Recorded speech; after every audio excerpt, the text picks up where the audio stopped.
ગુજરાતી લેક્સિકનમાં આવેલ વર્ચ્યુઅલ કીબોર્ડની મદદ એટલે કે શો કીબોર્ડની મદદથી કેવી રીતે કોઈપણ શબ્દ ટાઈપ કરો તેની માહિતી જોઈએ. સૌપ્રથમ અહીંયાથી પહેલાં ગુજરાતી ઇંગ્લિશ અથવા હિન્દી ગુજરાતી ડિક્શનરી ઓપ્શન પસંદ કરો.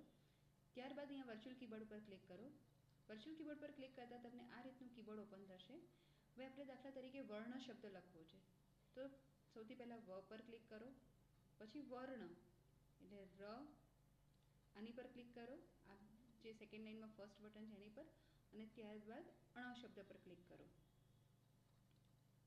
એટલે આ રીતે તમારે અહીંયા વર્ણ શબ્દ લખાયો. વર્ણ શબ્દ લખીને આવી રીતે લખાઈને તમે સર્ચ ઉપર ક્લિક કરશો તો વર્ણ શબ્દનું રિઝલ્ટ તમને જોવા મળશે. દાખલા તરીકે આપણે બીજો કોઈક શબ્દ લઈએ જેમ કે શાશ્વત. તો સૌથી પહેલાં શાશ્વત લખવા માટે શ ને આ માત્ર શા. હવે શ્વતમાં શની સાથે વ જોડાયેલો છે એટલે ફરીથી શ લખ્યું, એને હલંતની નિશાની આપી, વ લખ્યું એટલે શાશ્વત. શાશ્વત લખીને ક્લિક કરશો તો તમને આ રીતે શાશ્વત શબ્દ જોવા મળશે. દાખલા તરીકે નાટ્ય શબ્દ લખવો છે આપણે તો ન, એને કાનો આ.